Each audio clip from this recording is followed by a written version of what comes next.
Hej, i dag vil jeg gennemgå reglerne for Star Wars Unlimited. Her har jeg stillet op til 2 spillere, det tror jeg typisk er det, man vil spille, når man spiller Star Wars Unlimited. Hver spiller har medbragt en stak kort, et dæk med 50 eller flere kort i. Jeg har startpakken, og i startpakken er der faktisk allerede lavet 2 dæks, en til hver side med 50 i hver, så der kan man bare lige komme i gang. Udover at have det her dæk, så har man også medbragt hver sin leder, og den ene side her har Darth Vader som leder, og den anden har Luke Skywalker som leder, og ydermere har man sin base, som man lægger op her. Der er lidt forskellige typer af baser. De her 2 baser, det er helt standard baser, og I kan se her, der står 30, og der står 30, og det er fordi, at hver base har 30 liv. Og det her spil, det går simpelthen bare ud på at slå den andens base ihjel, og det gør man ved at give den så meget skade, så den ikke har noget liv tilbage. Det vil sige, at Darth Vader vinder, hvis han får slået 30 skade på Lukes base herover og omvendt. Men lad os prøve at gå ud igen og kigge her. Godt. Nu er vi sådan set ved at være klar til at starte. Det første man gør, det er, at man selvfølgelig har blandet sine dæks, og så tager man lige sin brik her og lægger ned og ser, hvem er det, der starter, og det var så Luke, der startede spillet. Så tager hver spiller de første 6 kort her. Nu skal vi se, det var vist lige 5, 2, 4, 6 kort der, og det samme gør Darth Vader herover. De 6 øverste, så kigger man på de 6 øverste kort, og hvis man er helt utilfreds med dem, så kan man lave det, der hedder en mulligan, og så kan man blande dem ind i sit dæk igen, og så kan man tage 6 nye, men så skal man så beholde dem. Nu siger vi bare, at de gerne vil beholde dem, de har fået her. Så uden at vise kortene til sin modstander, så vælger den, der spiller Luke her, så 2 af sine kort og lægger dem ned med bagsiden opad og beholder de andre 4 op på hånden her. Vi kan godt lægge dem sådan her, der. De 4 op på hånden. Det her, det er ressourcer, man har i spillet, og det her, det er kort, man kan spille og bruge i spillet. Darth Vader gør det samme herover og lægger 2 ned der, sådan der, og har sin hånd der, sådan der. Ja, den kan jo ligge sådan fint. Og nu er vi klar til at gå i gang. Og fordi at Luke var den, der vandt lodtrækning, så er det Luke, der starter. Og det, som han kan gøre, det er 1 af 5 ting, der er hans tur. Han tager en handling, 1 af 5, og når Luke har taget den handling, så går det over til modstanderen, som så tager en handling, og når den er færdig, så går det tilbage, frem og tilbage. Så tager man en handling, indtil ingen af spillerne ønsker at tage flere handlinger, og så er runden slut, og så nulstiller man og gør klar til runde nummer 2. Det man kan gøre, når man skal tage en handling, det er, at man kan for eksempel, hvis man Luke, så man spiller et af sine kort. De der kort, de kan så enten være nogle forskellige tropper, man kan få ned, og de kan være nede på jorden, eller de kan være oppe i rummet. Og så lægger man dem her, hvis det er nede på jorden, og heroppe, hvis det er oppe i rummet. Det samme kan ham, der spiller Darth Vader, selvfølgelig også gøre. Kortene kan også være, at man gør et eller andet, der sker et eller andet, et event. Det kan være, at man gør skade til nogle af de enheder, der er dernede, eller hvad det nu kunne være. Så det er sådan den ene ting, man kan så spille et kort. Den anden ting, man kan gøre, det er, at hvis man har nogle enheder nede her, enten på jorden eller oppe i rummet, så kan man angribe med dem. Man kan enten angribe modstanderens enheder det samme sted, det vil sige, hvis det var nede på jorden, så kan man angribe nogle af de enheder, der er nede på jorden herover, eller man kan angribe basen. Hvis det er oppe i rummet, kan man angribe basen eller nogle andre deroppe i rummet. Men dem oppe i rummet kan ikke angribe dem nede på jorden, og dem nede på jorden kan ikke angribe dem oppe i rummet. Så det var den anden ting, man kunne gøre. Den tredje ting, man kan gøre, det er, at nogle af kortene, for eksempel vores 2 ledere, der ligger her, har sådan en handling på, som de kan udføre. Det er også en handling, man kan gøre, så kan man udføre den, og når man så har udført den, så går turen over til ens modstander. De 2 sidste handlinger, man kan gøre. Den ene er, at man kan sige, nu ønsker jeg overhovedet ikke at gøre mere i den her runde, så derfor tager jeg initiativet, og det vil sige, at man tager den her brik, som jo er den brik, der viser, hvem der får lov til at starte først i næste runde. Hvis nu, at det var ham, der spillede Darth Vader, der sagde, at jeg tager initiativet, så kommer brikken herover, og nu må den, der spiller Darth Vader, så ikke tage flere handlinger, og den, der spiller Luke, kan få lov til at tage alle de handlinger ved, indtil at han ikke har lyst til at tage flere. Men til gengæld, så er det så Darth Vader, der starter næste runde med at spille først. En sidste handling, man kan, det er, at man kan sige pas. Det er, hvis man ikke har lyst til at gøre noget. Og det er jo typisk, fordi man ikke har mere, man kan gøre. For eksempel, hvis Luke har gjort alle sine ting, og initiativet er herover, så kan Luke bare sige pas, og så stopper det. Hvis 2 spillere siger pas lige efter hinanden, så er runden også slut. Godt. Men jeg tror, at den nemmeste måde at komme i gang på, det er egentlig ved at spille. Og jeg starter lige med at vise jer, hvordan Lukes og Darth Vaders kort ser ud, dem de har op på hånden. Sådan der. Lad os se, jeg lægger dem her. Det er også bare lige for at give jer indtryk af, hvordan de her forskellige kort fungerer. Se, nogle af dem, her kan I se, der er sådan en, der står ground heroppe for oven, og der står ground her. Det er units, altså enheder, der kan komme ned på jorden og være. Og I kan se, at alle enhederne har et rødt tal. 1 står der her, det er hvor meget skade det giver. 3, det er hvor meget liv de har. Herover det R2-D2 har, giver 1 i skade, men har 4 liv, så den er jo lidt stærkere. Nogle af kortene var sådan events eller ting, man sådan ligesom kan spille, og her der har vi faktisk et upgrade. Det er sådan et, hvor man kan spille det, og så, hvad skal man sige, gør man en enhed stærkere her. I det her tilfælde, der får den 3 flere liv. Og endelig herover der er der sådan en, der hedder repair. Det er sådan en, der kan reparere. Hvis nu at nogen har taget noget skade, så kan den reparere for 3. Så det er sådan en ting, man kan spille. Men hvordan spiller man dem så? Nu har jeg så tilfældigt lige fået 4 kort, der alle sammen koster 1. I kan se, der står et tal heroppe. Det er prisen for dem. I virkeligheden så koster de lidt mere, for de koster også den 2 ressourcer per farve, der er hernede under.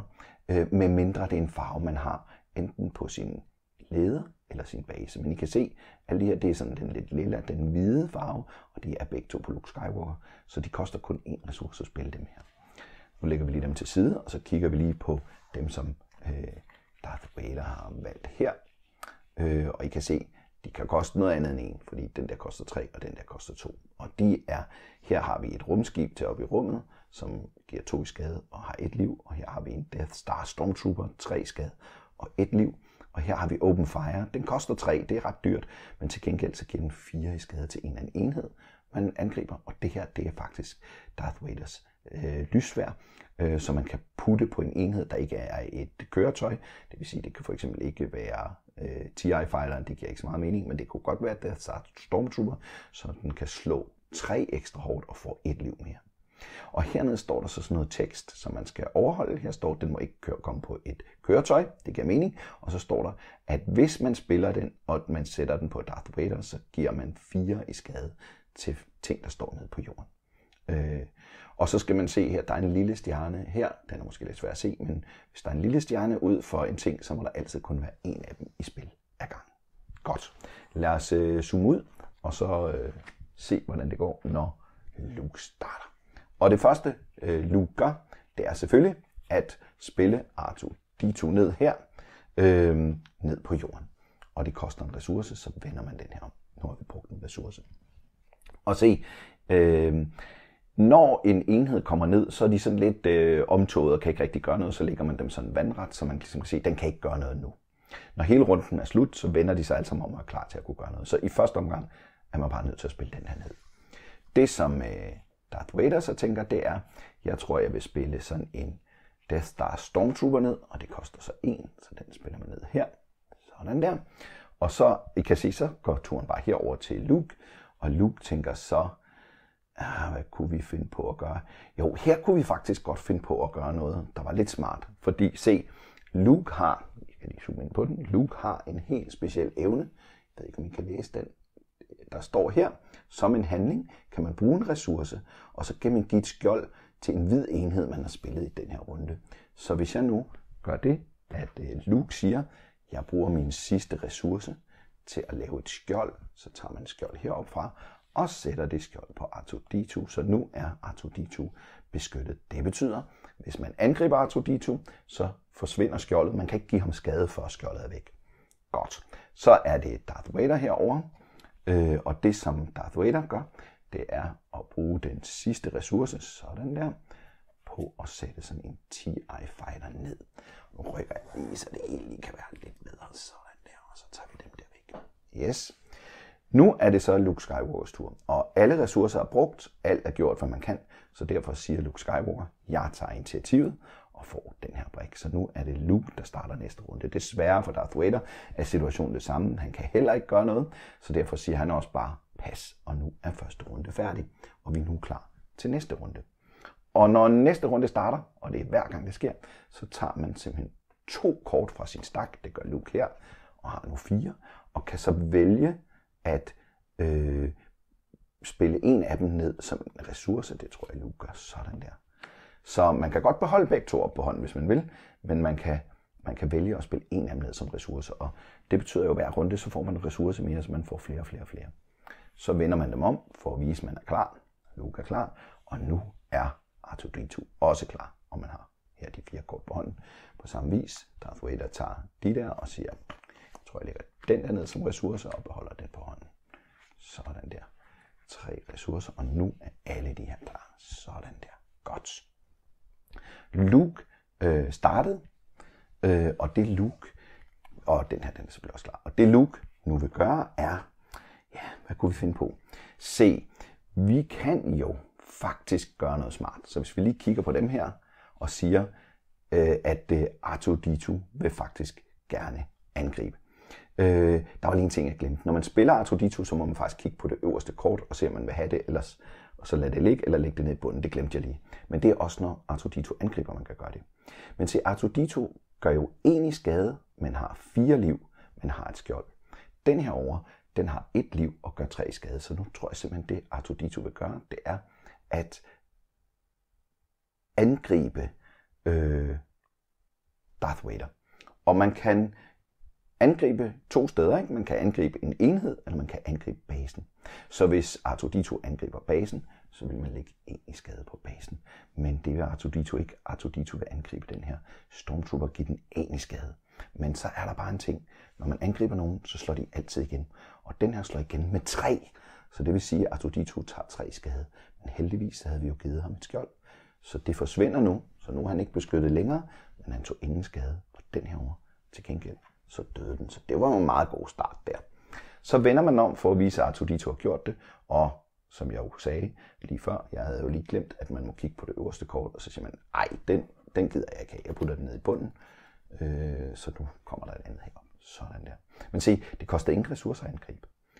Nu er det så Darth Vaders tur. Og hvad? Det ødelægger jo alle Darth Vaders planer her. Men jeg tror, vi gør sådan her. Nu spiller vi den her ned for 2. Og det er en First Legion Snow Trooper, der giver 2 i skade og har 3 liv.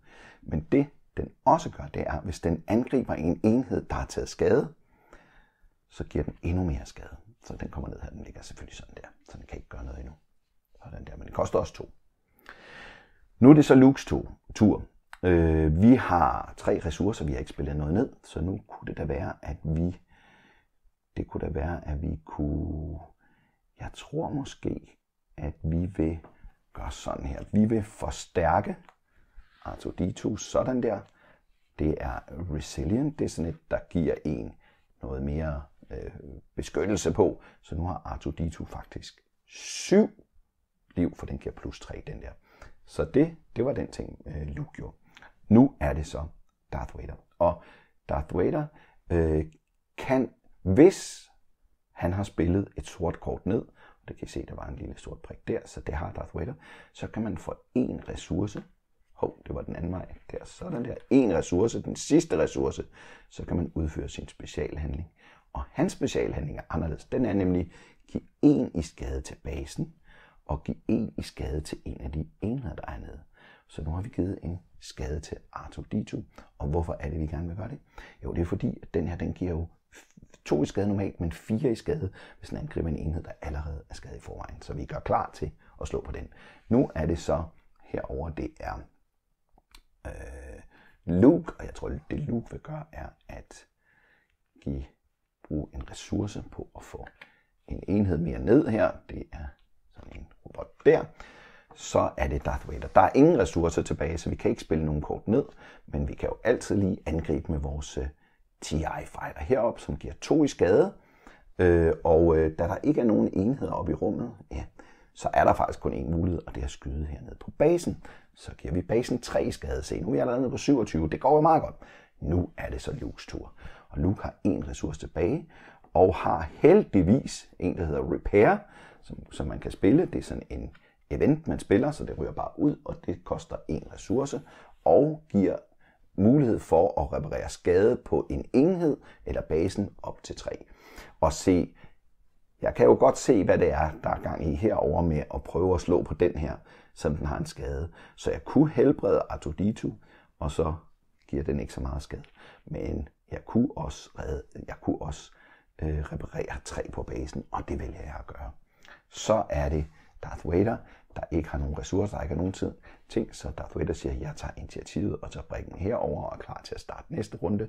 Så er det herover, det er Luke, har ingen ressourcer, har ikke noget, jeg kan gøre, så derfor siger Luke pas, og vi er nu klar til 3. runde. Men nu synes jeg sådan set, at jeg har vist jer alle de ting, man kan, og hvordan flowet er. Så i stedet for at spille videre, så vil jeg lige vise jer, hvordan det fungerer med de her leaders eller lederne, fordi det er nemlig lidt specielt, og til det der vil jeg lige zoome lidt ind på dem. Godt. Lad os prøve at kigge på dem. Se, ud over den der handling, som de har, I kunne se det der med Luke, der kunne give skjold til nogen, og Darth Vader, der kunne give skade osv., så har de også det, der hedder en episk handling. Det er en handling ligesom alle andre, så det tager ens handling at gøre det. Men hvis man gør det, så kan man få dem i spil og få dem ned på spillepladen. Og det I kan se her, det er, at for at udføre den episke handling for Luke, så skal Luke kontrollere 6 eller flere ressourcer. Og det er ret vigtigt det her, for det handler ikke om at bruge 6 ressourcer for at få Luke i spil. Det handler om bare at have dem, så man kan sådan set spille ham lige så snart man har fået 6 ressourcer, så kan man sige, at min handling bliver at spille Luke på banen, nemlig ved den episke handling, hvor man vender ham rundt og gør ham klar til at angribe. For Darth Vader, der gælder det samme. Der skal man bare have 7, så Luke har en chance for at komme lidt tidligere end Darth Vader. Hvis man vælger at flippe dem rundt, så kommer de ned det sted på spilpladen, hvor de hører til. I det her tilfælde er det begge steder på jorden, altså ground, og der kommer de simpelthen ned som en enhed. Men de har en fordel, fordi når de kommer ned, så er de ikke exhausted, som det hedder, altså udmattet. De er klar til kamp, lige så snart de kommer ned. Det er jo helte og ledere, så de er bare klar. Og det I kan se her, det er, at Luke, han giver 4 i skade og har 7 liv. Og når han angriber, så kan han give en hvilken som helst anden enhed et skjold. Også rumskibe og også nogen, der ikke har symboler, som passer til og sådan noget. Det kan han bare gøre, fordi Luke er nemlig en faithful friend her. Så det, der sker, det er, at han kommer i spil. Han er ret stærk. Han kan begynde at slå løs på de andre og på basen og alt muligt andet. Og samtidig så kan han ligge og give beskyttelse til dem, der er dernede. Det, I kan se her, det er så, at Darth Vader, han giver 5 i skade og har 8 liv, så han er lidt sejere, ikke? Og hvis når han angriber, så giver han 2 i skade til en af modstanderens units. Så det vil sige, at man kan ligge og slå på de ground units, der er, hvis man er Darth Vader. Og hvis I lige bemærkede, nu kan jeg lige prøve at se, om jeg kan finde det, nogle af de ting, man så kan, for eksempel, det er, hvis man har for eksempel Vaders lyssværd her, så vil I lægge mærke til, at man kan ikke putte den på kørende enheder, men når man spiller den, hvis man putter den på Darth Vader, så giver man øjeblikkeligt 4 i skade til, til ground units hos modstanderen. Og her giver man også 2 i skade til ground units. Og se, nu giver han pludselig 8 og 9 liv, så han er ret vild. Og det passer godt til ham. Og selvfølgelig, ingen spoiler alert der, men hvis jeg nu lige, det er selvfølgelig uheldigt, at jeg skal bladre så længe efter det, men det er klart, at der er selvfølgelig også Lukes lyssværd, og der kan I se, det koster også 2 at spille ned, og det kan også kobles kun på ting, der ikke er en kørende enhed. Det giver selvfølgelig mening, når den bliver spillet. Hvis den så bliver koblet på Luke og kun Luke, så kan man hele al den skade, som man har fået, og putte et shield på ham. Det vil sige, når den kommer ned på Luke her, så putter man simpelthen også lige et skjold på ham, sådan der. Så det vil sige, at hvis de nu stod over for hinanden med deres lyssværd i hånden, så ville Vader give 8 i skade og have 9 liv, og kunne slå på Luke. Men første gang han slår, så fjerner han bare skjoldet. Anden gang han slår, så giver han 8 i skade, og så dør Luke. Luke giver 7 i skade, så han har ikke helt fået bukt med ham. Så Vader er lidt stærkere end Luke, til gengæld kan han komme ned lidt før. Og hvis man kan få et lyssværd i hånden, så er de ekstra stærke. Og nu er vi i gang med at kigge på kortene, så vil jeg lige vise jer nogle af de forskellige ting, som kort kan, og som er vigtige i spillet. Her kan I se, der findes på kortene findes der sådan nogle ord, og faktisk er det så heldigt, at bag på manualen her, der er alle ordene forklaret her, men der kan I se den her Sentinel. Det er en, man kan spille ned, og hvis den er nede på jorden, hvis den er nede, så skal modstanderen angribe den, før modstanderen kan angribe, eller hvad kan man sige, den skal være væk, før modstanderen kan angribe basen eller andre enheder nede på jorden. Så det er sådan en måde, man ligesom kan beskytte sin base på, det er ved at sætte sådan nogle Sentinels ned. I kan også se her, så er der sådan en, som det passer egentlig meget godt det her. Der er nogen, der har det, der hedder sabotør. Det er sådan en speciel enhed, og det betyder faktisk, at den kan ignorere, hvis den anden har en Sentinel. Det vil sige, at de kan godt angribe basen eller andre, selvom der er en Sentinel nede.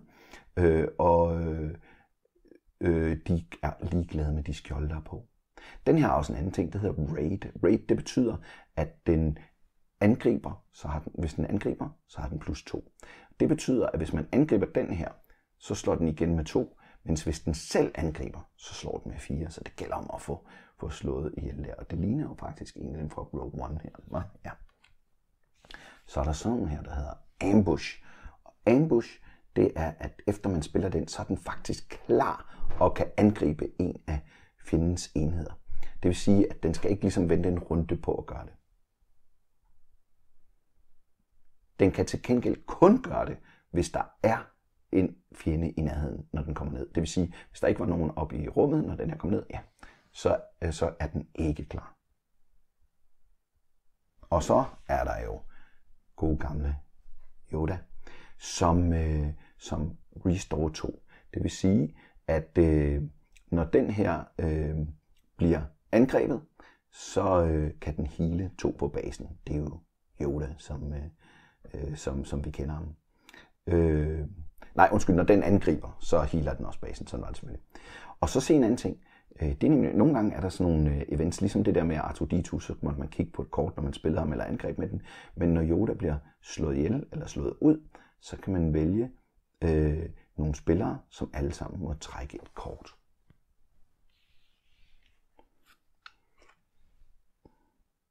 Og for lige at tage nogle flere heltene her, vi kan lige tage den væk og lægge dem ned, så har vi Han Solo og Obi-Wan Kenobi her. Der er også Chewbacca og alle mulige andre, og ham kan vi også lige kigge på. Sådan der. Se alle de helte, der var. Og bare lige for at vise, hvad det er, de kan. Det der sker her, det er, at han er Sentinel, Obi-Wan Kenobi, det vil sige, at de skal slå på ham først. Men når han bliver slået ihjel, så får man 2 experience tokens. Jeg kan prøve at vise, hvordan de ser ud. De ser sådan her ud. Sådan experience tokens her, som man kan give til en af ens egne enheder. Det betyder jo så, at så får de +2 liv og +2 i skade. Og så det vil jo sige, at hvis nu han kommer ind og bliver slået ihjel, mens Luke er nede, så kan man faktisk gøre Luke rigtig, rigtig stærk. Fuldstændig ligesom i filmen. Så det er sådan ret tematisk. Og bare lige for at tage dem, så kan man sige her, at Han Solo her, han har ambush, det var det jeg lige fortalte før, men han har også den evne, at når han angriber, så giver han skade til enheden, før den giver til ham. Det vil sige, at hvis han for eksempel var oppe og kæmpe med den her, begge 2 ground units, så giver han først 6 i skade til den, inden den når at give 2 i skade til ham, så den dør bare, uden han tager skade. Så han er jo ret sej, men han koster også 7 at få ned. Det sidste, jeg lige vil sige, det er, hvad så, når sådan en af de her ledere bliver nedkæmpet og dør og forsvinder?